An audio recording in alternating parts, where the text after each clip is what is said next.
Welcome back to Keeks Custom Builds. Today we're going to be replacing the brake pads on my 1982 Mercedes w126. As you can see, I already have it up on a jack. Got the tire off. They pulled off a weight right here, so I just went ahead and touched it up with some of that paint. That's looking good.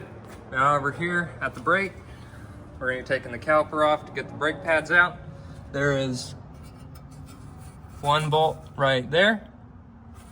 And then there's one bolt right here. This one's for the steering arm right here on the tie rod. So you don't want to get that one. You have to go for this one right here. And that's the one you get out. After I get those out, I'll probably rock it back and forth a little bit to get the brake pads to open up a little bit so I don't have to clamp on them as much. So it'll go back on easier. Now I'm going to take those two bolts out and then show you what to do next. Alright, so now I got the bolts off there. Be able to rock around on there. Now the next thing you do is you get a little punch. Stick it in these little holes right here. And then you can see that it holds a pin in right here. So you just punch that out and it'll come out the back side, and then you'll be able to slide the brake pads out. And make sure you disconnect these little wires too so they don't break off or anything. It's for a brake pad level sensor, so when they start to get low, it lights up a dash light, and the dash light is currently on, which means they are working. So, gonna do the same for the bottom there. As you can see, there's another pin. I'm gonna get those knocked out. They come out pretty easy. Let's see if I can do it with one hand here. As you can see, they're just pushing right on out, which is nice. So I'm gonna get that pushed out and then show you how to get the brake pads out. All right, I just got the pins out. As you can see, they're right here. They look all rusty, but they came out real nice and easy. I did bolt the caliper back on, got it torqued back down. It is a 19 millimeter. If you do want to take your caliper off to repaint it or de-rust it or whatever you want to do. But just for this demonstration, it's going to be easier with the caliper on there. So now, how you compress the caliper, you grab the edge of the brake pad right there and against the caliper on the other side, and you just squeeze it, top and bottom. Make sure it compresses in there good. And then you can see it spins real nice and easy, and the brake pad is loose in there. Now do the same thing on the other side, because these are a little bit unique and have a piston on each side. So you got double the braking force. So now I'm going to compress the other side and then pull it out. Now as you can see, the brake pads are slid out along with the centerpiece and the wires and everything. That's the other brake pad right there. I'm just working it out slowly. Pry it on each side until it's coming out. Now as you can see, I got the brake pads out. There's one of them, there's the wires, and there's the centerpiece there. As you can see, I have the caliper back off so that I can show you how to compress the cylinders here. So you can see I have one of the old brake pads in there, and then I have a clamp going around the outside, making sure not to hit the plastic piece here.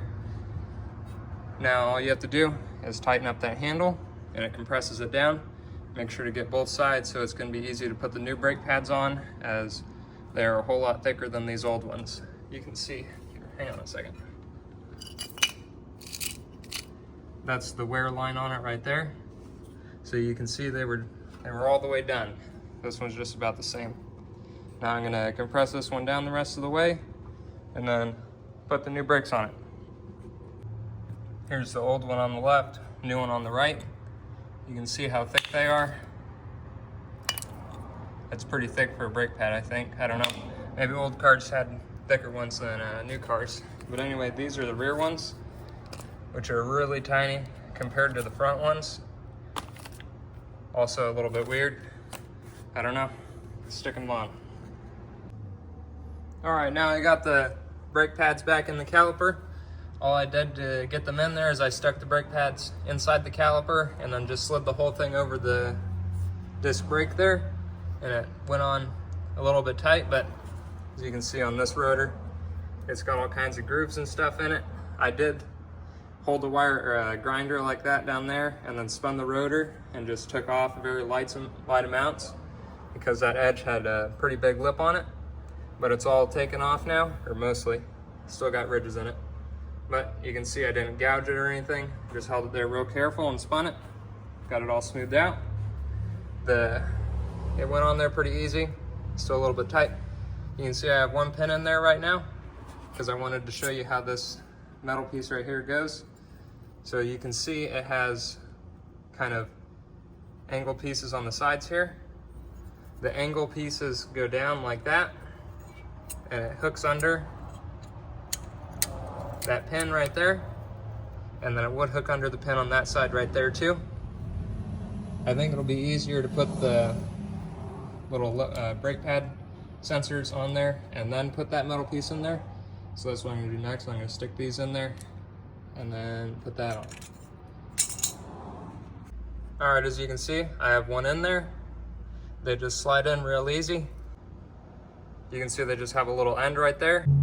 It sticks down into a hole right there in the brake pad. You can see the other hole right there in the middle of the screen. It lines up with that wear mark right there pretty closely. So you just take it like this, stick it in the hole in that slot right there in the metal, and then you just push it in. Also, these little ends just hook into these holes right here in that little sensor block. Now you can see I have both the sensors in there and that metal piece. You can see the other pin sliding over right there. Just got to hold this down, make sure it aligns in there and doesn't smash the tip or anything when you're hammering it in. There you go, you can see how it goes. See, it plugs in right there, just like that. I'll get the other one plugged in once I get that pin through. Then we'll check the bearings in this video too, maybe grease them. I know we're gonna have to either change that one in the rear or tighten it up if we're able to tighten it. So stick around for that. All right, this side is now done. I got the bolts on the back of the caliper torqued down to 85 foot-pounds. That's the factory recommended. So now we're gonna move over to this side. That wheel I was able to get the weight off of so I don't have to touch it up or anything. You can see this caliper looks like it's been replaced. It still has a little ridge right there on the edge. I'm probably gonna have to take that off with an angle grinder to make the brake pads fit. But anyway, you can see that you leave the caliper bolted on there. And then in that hole and this hole right here are the pins. You just stick the punch in there like that and punch them out. You can see it's coming out the back side right there. And I started on the bottom one right there. So I'm just gonna punch those out, get this metal piece out, pull these wires, brake sensors off, and then pull the brake pads out. I figured I'd also show you, let's see if I can get it turned around here. Right in here is where the pin goes. On the back side where you hammer it in, you want to make sure that it's recessed slightly on the top and the bottom. So just make sure you got them hammered all the way in there. You don't want them wobbling out or anything because they have a little crush sleeve on them that when you push them in, it gets caught in the hole in there and then it doesn't slide out. But if you don't get it in there, it'll wobble its way out. So just make sure that you can see the ends on this side of the caliper and make sure that they're pushed in on this side all the way. All right, so this is the angle grinder I used. I have a flat blade on it right there. It was brand new right before I started this. And you can see that you just sneak up on this real carefully, and it's perfectly flat with the rest of the rotor. You just make sure to spin it with one hand at the same time or have someone else spin it, just like that. The angle grinder on it. I also got the back side. You want to be really careful with this because if you're not paying really close attention, you're going to dig into the back, which I didn't. I got it all perfectly smooth, as you can see. Goes right into the drum,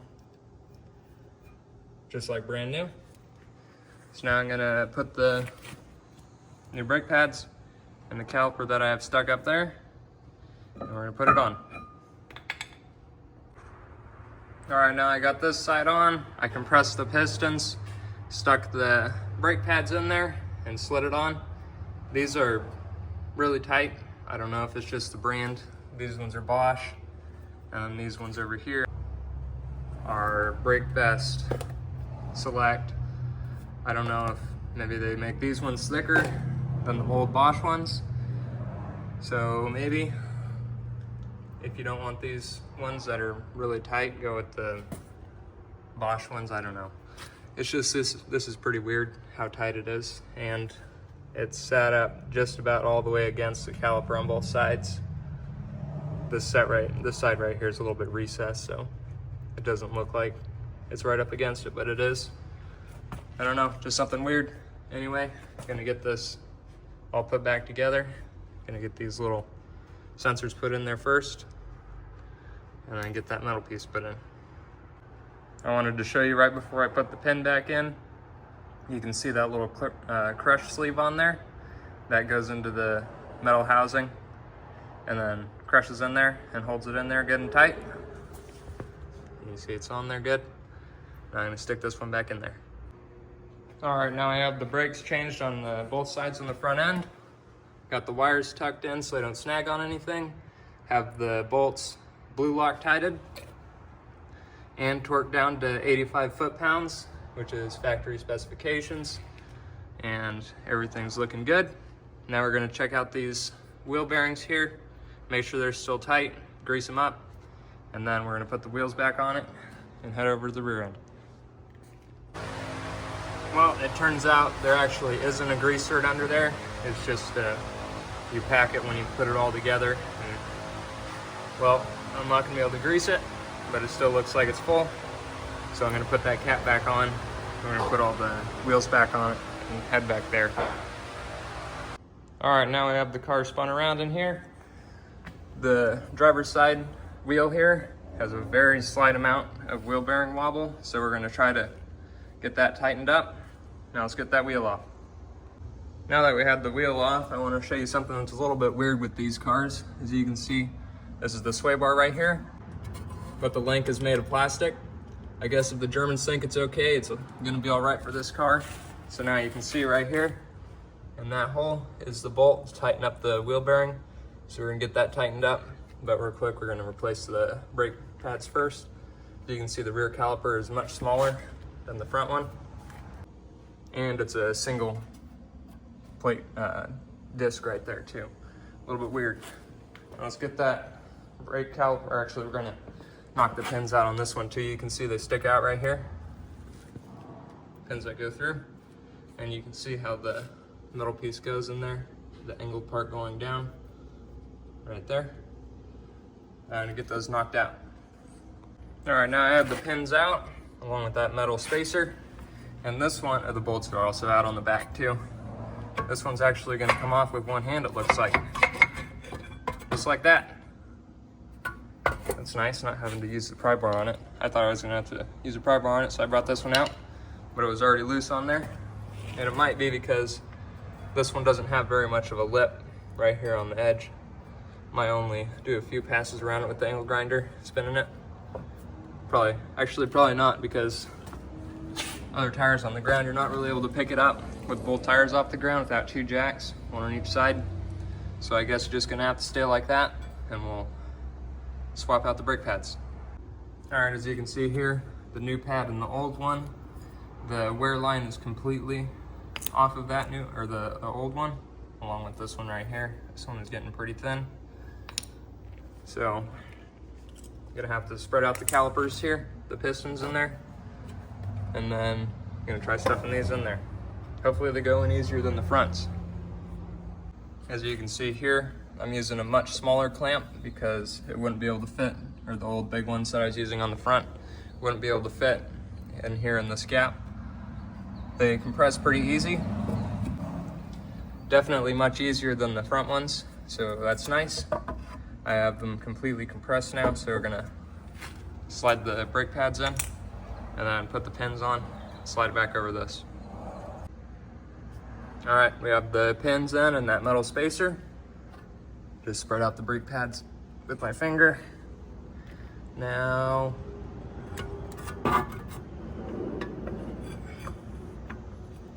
it just slid over, so I'm gonna have to use 2 hands to put this on real quick. All right, it's on now. As you can see, it's pretty loose on there, which is very nice. So now I'm gonna get some blue Loctite on these bolts here. They're gonna stick them in. These are also torqued to 85 foot-pounds. All right, now I got it Loctited and torqued down. So we got that one bolt there, and then the next one right there. And also, if this disc brake was an issue for you, it is able to slide off over this end piece here after you would take off the caliper. So if that was an issue for you, just set it on the bench and go around it real careful with the angle grinder. So now we're gonna get this bearing tightened up. So let's get to doing that. All right, well, unfortunately, we're not gonna be able to tighten up the wheel bearings on this right here. This one that I thought was the bolt to tighten up the wheel bearings is actually the one that holds the axle shaft in the hub assembly. The bolt, or the nut, that would tighten up the bearings is actually back here. And it looks like there's grease and stuff squeezing out of there. And it's clearly worn out because it needs to be tightened up. So we're actually just buying a new kit with all the seals and bearings and that stuff. So I'm gonna put this all back together. You can also see the parking brakes inside of there. I'm gonna put that all back together, and we're just gonna forget about it until the kit comes here, and then we're gonna change it.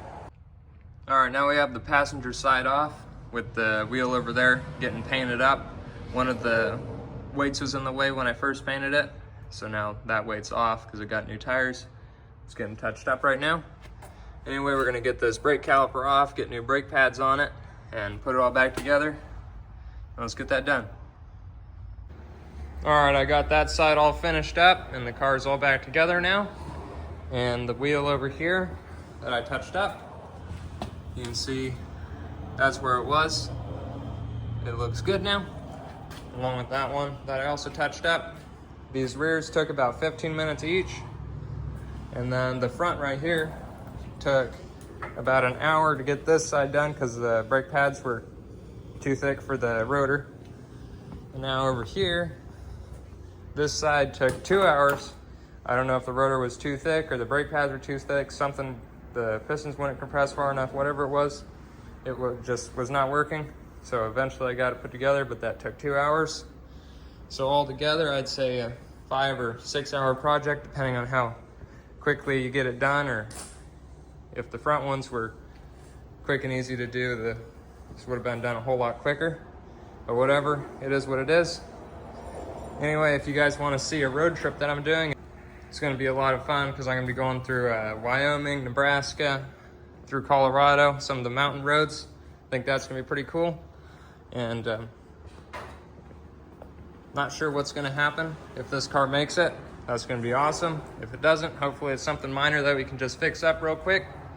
But if you want to see that, I'm going to be putting it up in about 2 weeks, something like that, as I'm going to be leaving this late this week or late next week for the trip. Anyway, if you want to see that, I'll put it up sometime. And if you enjoyed this video, I hope you like and subscribe. Thanks for the 75 subscribers. That's awesome, guys. Hope you enjoyed the video. Kick out.